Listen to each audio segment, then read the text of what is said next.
Welcome, everyone. This is the Fly Guys podcast. Justin Goodart alongside Cameron Klein. This is the 181st episode of the Fly Guys podcast. And if you have already clicked on this episode, then you know what the title of this episode is. And obviously, this is anything but a normal episode that Cameron and I have ever done. And it's a very sad one. And there's no reason for a lead up. Everyone now knows the news. Everyone has read the reports, and more importantly, everyone has begun their grieving process, whether a fan, a friend, or however it is. But Cameron, before we hop in everything, I just want to ask, how are you doing tonight? How have you been? It's been a few days since we talked about this whole situation, but obviously you and I, like everyone else, hearts very, very heavy tonight. Yeah, I wish we could be talking about something different, but at the same time would be remiss if we did not honor the great memory of a great person, great hockey player, who left this world far, far, far too soon. Mm-hmm. But yeah, I think in a moment like this, we really have to focus on who he was as a person, who he was as a player, and just the amount of happiness and joy that he brought people directly in his life and also indirectly in his life as well. So, unfortunately, again, wish I was here. We were here talking about something else, but it's what Johnny deserves. Yep, and Matthew as well. So obviously tonight is about talking about Johnny Gaudreau, who everyone knew who Johnny Gaudreau was from his time, and one of the most iconic, Frozen Four goals in NCAA history for Boston College, to being the guy who, I didn't even know this until after the fact, but he got the last primary assist on Jaromir Jagr's final NHL goal, to his younger brother Matt, who you've heard, I'm sure maybe you've read a few articles since then with tales of how, even though he was the younger brother, he kind of, stepped up for his bigger brother when they were in school. If you haven't read those articles, I highly encourage that you seek them out. There's no easy way to talk about this whole situation, but I just want to kind of set an initial tone, because Johnny Gaudreau and Matthew Gaudreau's death happening the way that it does is especially heartbreaking, because they were simply just out on their bicycles and in their home area of South Jersey. And Johnny Gaudreau is an icon in Calgary. And even though, he didn't get to play long enough in Columbus maybe to get icon status, instantly became an icon the moment he signed there. And this whole situation for Columbus fans, for their organization, it's devastating. For the New York Islanders organization, where Matthew Gaudreau had been a part of during his time when he played hockey, especially with like Bridgeport, it's heartbreaking. And everyone in the NHL world, in the hockey world, not just NHL, because it goes so far beyond the NHL, feels what kind of cratering impact what has happened. They will feel that impact for a long time. Cameron, for Johnny Gaudreau and Matt too, these guys were Philadelphia. They were South Jersey Eagles fans. We've seen the jersey, the custom Philadelphia Eagles jerseys. They did not play a single minute as members of the Philadelphia Flyers, but they are as much a part of Philadelphia athletic lore as Donovan McNabb or some other player who didn't come from Philadelphia but played for Philadelphia. And I do think that says a lot about the kind of people that they were. Yeah, and I think their kind of size and stature is another example of that, and I think why a lot of people in our area really, really identify with them. 5'9", Yeah, very small for a hockey player, and so for them to, despite their size and stature, play the way that they have, and we talked a lot. We had a whole episode about Danny Briere, another smaller player in NHL history.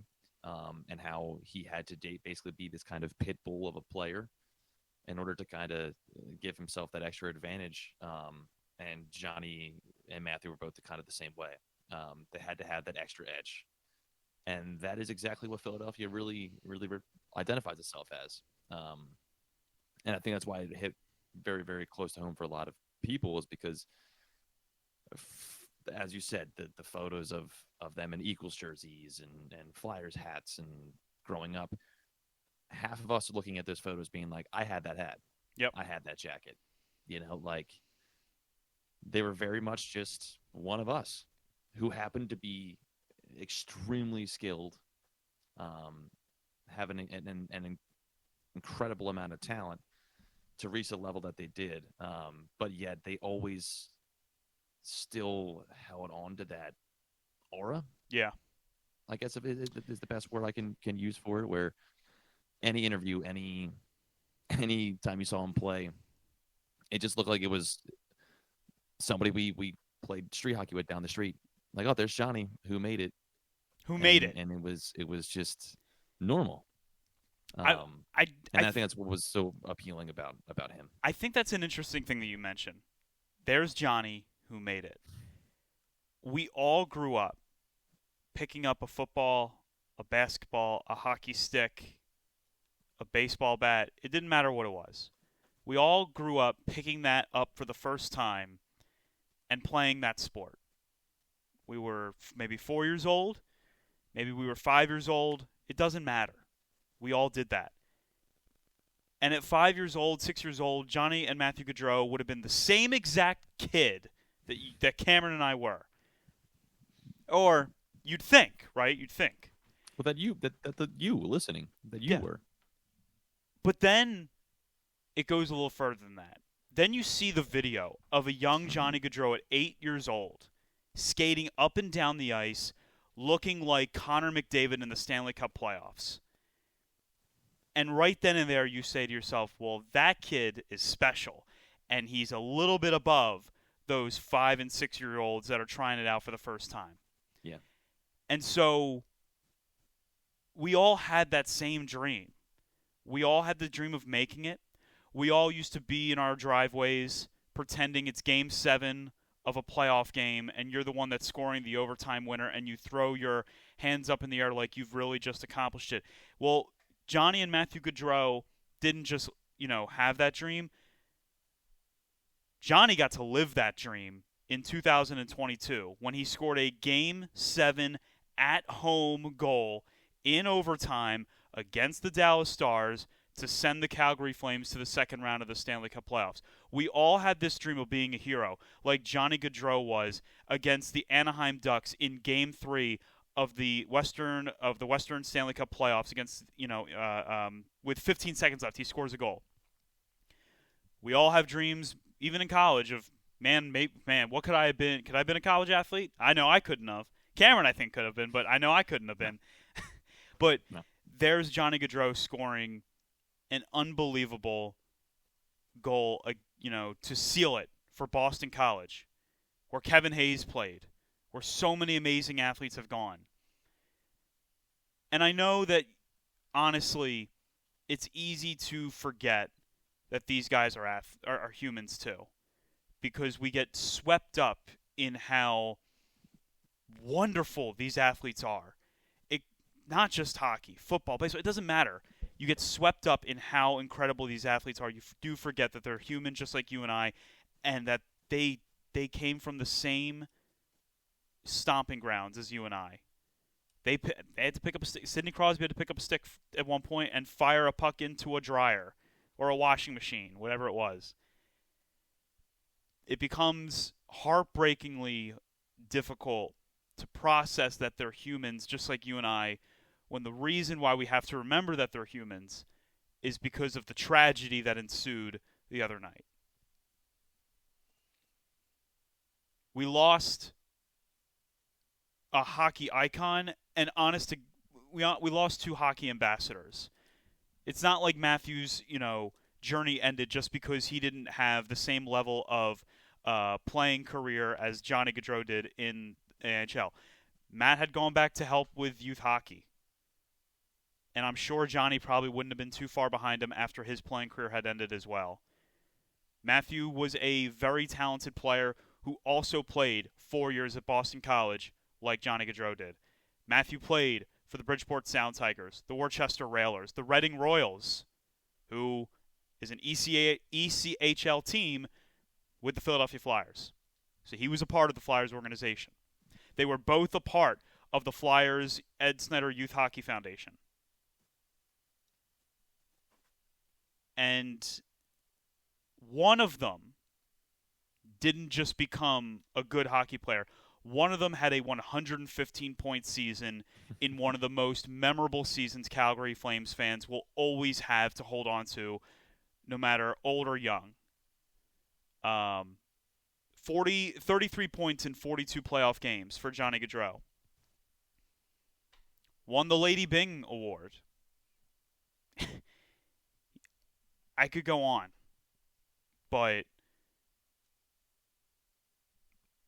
it's incredibly difficult to know that both of those guys will not be able to lace up the skates again, but even more so than that both of those guys were taken far too soon from their families, from their young children, and Matthew's wife, God bless her, as she's, I saw the report that she was expecting, and there's been a great GoFundMe fundraiser that was put up and raised a ton of money for. I think it's at 560,000. Incredible, and you saw so many NHL players and wives of NHL players. I think I saw the Panarins both put in some money. It doesn't matter even who put in money, but the point is that the NHL community had her back. And to Johnny and Matt's sister, who went from thinking about the greatest day of her life to having the worst day of her life. We mourn the loss of an amazing athlete. This family mourns the loss of two incredible people. And that is the most difficult part of this whole thing, is that two incredible people, two incredible sons, two incredible dads, two incredible brothers are gone over a completely unnecessary thing. Yeah, over reckless behavior, and not going to get into it because you already. It's know. Not about that. You already know. Yeah, you already know. So, but yeah, over reckless behavior, and it sucks. It puts things into perspective. It does. Put my problems into perspective. Suddenly, everything felt a lot smaller after that morning and receiving that news. You hug your wife a little bit tighter. Be a little bit more patient behind the wheel.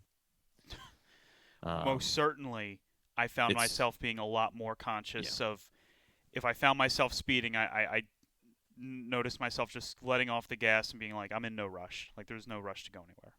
Yeah, because it's not worth it. No. And it's moments like that you really have to, moments like this that you have to really, really reflect on what is important in your life. And why you appreciate what is important in your life. And why, and that what amplifies that is Johnny Gaudreau as a person, and how good of a person he was. And one of my favorite things, you brought it up, is him winning the Lady Byng Award. And it's just, to me, it's like, I didn't know it off the top of my head. Didn't remember. Because Lady Byng's not a major No, award. it's not recognized. It's not Art Ross. It's not Masterton. Right. But it is still an award that, a lot of people think has some prestige. Yeah, exactly. And so it's one of those things where it's like I'm not always clocking in. I'm not remembering like every year. Okay, this guy won the Hart. This guy. But as soon as I heard it, it just wasn't shocked. wasn't even interesting to me because it was like that makes perfect sense. Of course, Johnny Gaudreau would win. Yeah. That. Like, how would he not? How did he only win it one time? Is really what was more surprising when I heard that. But it just goes to show, like, a sport that is its natural roots are in violence and aggressiveness. And Johnny Gaudreau, who's 5'9", who had to physically fight for his way onto these lineups through his skill, through his tenacity, through hard work and dedication. Danny Briere had to go to a bodybuilder to be able to get the dog in him to keep going. And Johnny Gaudreau having all of that, entering that world, and yet still being the Lady Bing winner that he is. Yeah. It's the perfect way to encapsulate his character, and it's the perfect way to remember him and to reflect and make you think what is important. Because as much as winning was important to Johnny Gaudreau, so was just being a good guy on the ice and off of it. Yeah. I think that I think one of the best ways people will remember Gaudreau, both of them, and certainly Johnny, is like he just had a smile on his face every time it felt like he was on the ice. It was always a smile. And, like, that seems so cliched to say, right? Like, oh, he always had a smile. But he really genuinely did always have a smile. No, like, you think about the Chris Prongers who always had a scowl, who were always wanted to kill you. And it's like, you could be a badass, and you could look like you could look like Ned Flanders while you're doing it. You can kill him with That was kindness. Johnny Gaudreau. And that was Johnny Gaudreau. You can kill him with kindness. And being, Jacob Voracek grabbing him during the talent portion of the All-Star weekend. And it was just, it didn't matter that Johnny Gaudreau played in the Western Conference, where a team like the Flyers only sees the Flames 2 times a year, that Voracek would go and grab him after, his son had been grabbed and used in the same exact manner, was a testament to how universally beloved Johnny Gaudreau was. Here's some other things that I noticed. How about the Edmonton Oilers posting photos and videos of Johnny Gaudreau not only matched up with Connor McDavid, but also Gaudreau walking past the Oilers locker room and seeing the Oilers logo and just going boo as he walked by it in just the most Gaudreau lovable way you could do. The Calgary Flames and Columbus Blue Jackets holding candlelight vigils tomorrow night. Blue Jackets are holding theirs outside of Nationwide Arena at 7:30. The Flames are holding theirs at 8 p.m. I'm guessing their time. That would probably be like 11 o'clock our time, outside of the Scotiabank Arena. And all of the flowers, all of the hockey sticks deposited at those two stadiums. It is truly a person who was so beloved by the community, by the hockey world, and I don't want his brother to be forgotten in that either, because his brother was also universally liked by his teammates, by his friends, by everyone that he got the chance to play with during his time. I think it really is amazing that they could hold this vigil in honor of both John and Matt. NHL 24, even EA Sports kind of occasionally getting something right. Whenever you load up NHL 24 now, the first thing you will see, I assume if you bought it online, I haven't played NHL in a long time, but Same. It's a memoriam for Johnny and Matt when you launch the game, which I think is amazing. There are so many things that point to these two were so beloved by the community and the hockey world around them that it makes their loss all the more painful. And it also shines a great light, in my opinion, on how much the hockey fans and hockey community care about these players that take the ice. Yeah, it is moments like this where most of the hockey world really comes together, and then it's one of the things that you and I have expressed a lot. I think a lot of people really enjoy about the sport of hockey is that there are a lot of times where the community collectively goes, okay, well, this is bigger than the sport. Yep. Mm-hmm. And it's nice to see that. It's nice. The silver lining in tragedies like this is seeing the people come together, and just remember the love and the happiness that somebody brought to all of us together as a community. On a personal note, and I'm sure Cameron will agree, I was devastated when the Flyers didn't sign him. Yeah. Everybody in Philadelphia was, of course. Absolutely. For me, it felt personal because it felt perfect, right? He hits free agency. He's coming off the best season of his career, and he's from Philadelphia. He's from South Jersey, but he's Philadelphian. Right. He's coming home. It's going to happen because he flat out said, I want to be a Flyer. Right. and this isn't a time to like make a joke about Chuck Fletcher or anything, and we've even covered it on this show that the team did not feel that a big time free agent signing was warranted given the state of the franchise. Yeah. But everybody in this city wanted Johnny Gaudreau. Even those Flyers fans who had been tuned out, once they heard a guy like that hit the market, like, oh, Johnny Gaudreau, we got to go sign Johnny Gaudreau. Yeah. It was such a crime at the time that the Flyers were not going to be able to make this lifelong Philadelphia fan live his dream of being a Philadelphia Flyer, and it feels like anything else. It feels tragic that we'll never get to see that, but at the same time, this guy was such a icon for two franchises, and him and his brother will forever be Philadelphia icons, and they never played a minute for the Philadelphia Flyers. I think that says a ton about the impact two people can make on their neighboring community. It's really special. Absolutely. There's at this point, there's not too much else to say. I'd be remiss if I didn't mention the fact that with Gaudreau, you know, he played 11 years in the league. It doesn't feel like he played 11 years in the league. Yeah, I know. Because he still looked 23. He did. Yeah. So small. I remember seeing his age. I was a few years ago. I'm like, okay, so if we sign this guy, he's going to be take him well into his 30s. But at the time, I was like, all right, I kind of thought he was still like 22 years old, but I guess I'm not remembering correctly. I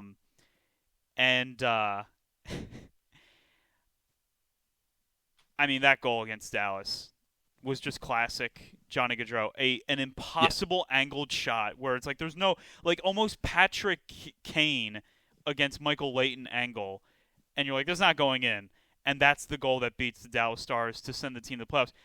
Does he flip out? Does he he just throws his hands and goes, wow, that went in. Because it was one of those things where like the opening was the size of a puck. It could only go in one area, and that's it. Johnny Hockey's stick was going to be the magic stick. That was it. Before we just preemptively end this show, I do want to also talk about how this sport will feel for a lot of people. Yeah. When you deal with significant loss in a sport of a player of such magnitude, in the manner in which it happened, and the fact that both Johnny and Matt are gone, it can leave a gaping hole in the sport. And I'm sure that it will. For me personally, I don't think it'll feel the same knowing what's happened. But I think the great thing is because of the community response and because of the players' response and all of the goodwill you've seen, baseball teams taking moments of silence, quarterbacks in the NFL taking the time to tweet about it, the biggest star to have ever played basketball tweeting about it. I think what it does is it shows how wonderful this sport is and how everyone that is in this community, as Cameron has said, feels so strongly about things that go beyond the rink. And I really do think that while the sport will feel different, hockey will always be hockey, but might change, and hopefully for the better, is a greater sense of community as to who belongs in hockey and what hockey is really about. Because if you think that the sport ends at the stick touching the puck and the puck going into the net, I would like to think this has proven you wrong. It's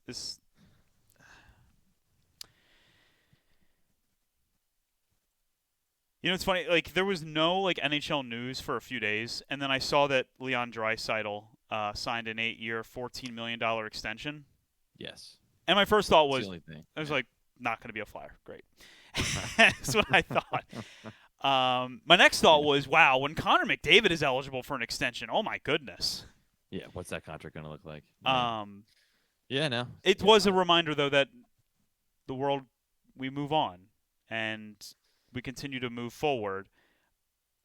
I just don't want people to ever think that those two will be forgotten. Oh, no. Never. No, their impact will